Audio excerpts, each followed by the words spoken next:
मैं राहुल गांधी की एलिगेशंस को सीरियसली लूं कि ना लूं, आप बताओ। ये जो लेना चाहिए। इसलिए नहीं कि वो राहुल गांधी हैं कि क्या है, जो मैं पिछले कई महीनों से कह रहा हूं, जब उन्होंने एक आर्टिकल लिखा था। मैं राहुल गांधी का कोई फैन नहीं हूं, लेकिन that person is now leader of opposition of this country. उस चेयर का सम्मान है। करेक्ट।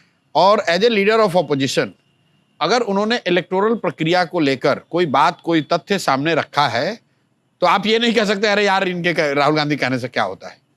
वो देश का विपक्ष का आदमी, नेता है। अगर वो कह रहा है तो आपको उसको जांच करना चाहिए, उस पर रिप्लाई देना चाहिए।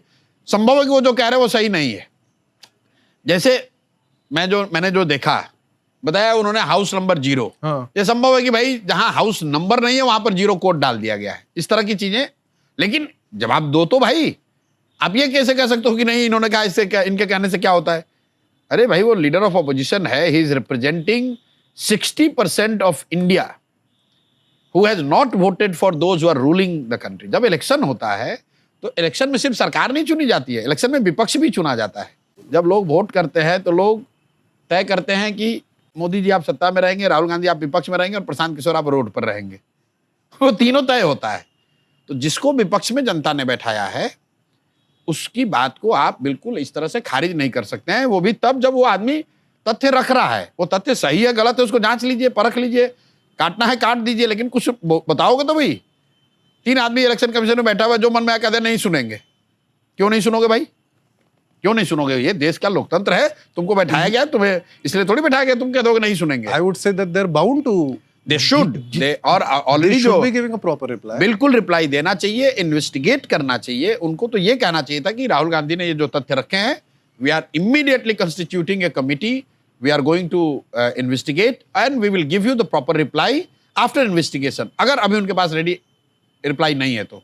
दूसरी बात ये जो है डेटा की जो बात राहुल गांधी ने कही है कि मशीन रीडेबल फॉर्म में आपको देना ही चाहिए। ये बात मैं 4 बरस से कह रहा हूं। उन्होंने हार्ड कॉपी क्यों दी? अरे भाई मैं 5 बरस से कह रहा हूं कि जो फॉर्म 20 है वो 8-9 महीने डिले से ये अपलोड कर रहे हैं। जो बूथ पे वोट पड़ता है ना, हाँ समझ गया।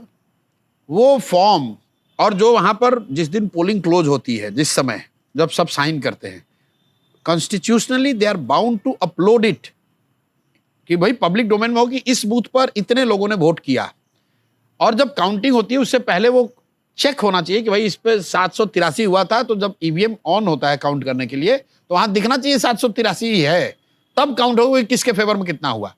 वो अपलोड ही नहीं कर रहे। तो भाई आप एआई के जमाने में विश्वगुरु बनने जा रहे हो, कह रहे हो, दावा कर रहे हो, तो कम से कम जो इलेक्टोरल डेटा है उसको अवेलेबल तो कराओ नेट पे। मैं कह रहा हूं I-20 नहीं, राहुल गांधी जो डेटा मांग रहे हैं वो तो छोड़ दो।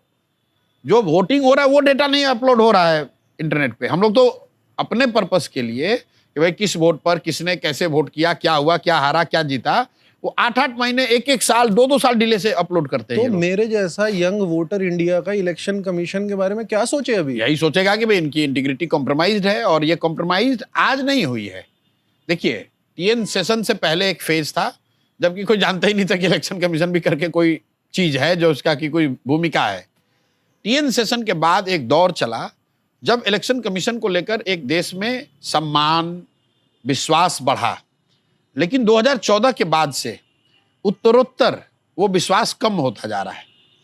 वो किसी एक व्यक्ति की बात नहीं है, वो इलेक्शन कमीशन पर जो एक अंधविश्वास लोगों का हो गया था कि भैया कुछ भी हो इलेक्शन फेयर हो रहा है, वो कम होता जा रहा है।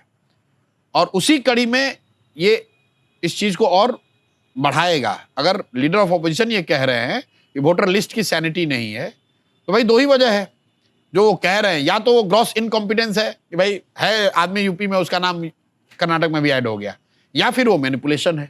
दोनों ही केस में गलत तो है ही, दोनों ही केस में। ये आप तो नहीं कह सकते कि ये गलत नहीं है। या तो मूर्ख हैं तो चोर हैं, ऐसे ही हाँ, ये वाली स्थिति है। या तो ग्रॉस इनकॉम्पिटेंस, या उनको अपना काम नहीं आता है, या फिर वो डेलिबरेटली सही कह मैनिपुलेट कर रहे हैं। लेकिन इसके अलावा कोई तीसरा आउटकम तो है नहीं, और दोनों ही स्थिति में इलेक्शन कमीशन की क्रेडिबिलिटी तो क्वेश्चन की जाएगी।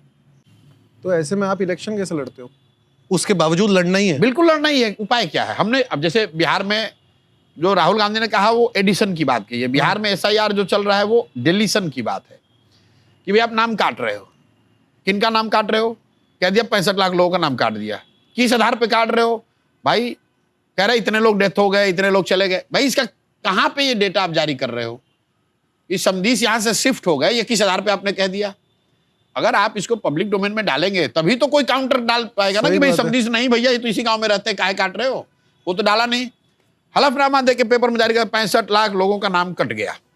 करोगे? ऑपोजिशन वाले को पावर आना थोड़ा और मुश्किल हो गया, लेकिन फिर नहीं भी- तो भाई हाँ, फिर लेकिन मैंने क्या कहा कि भाई आप चिंता मत करो,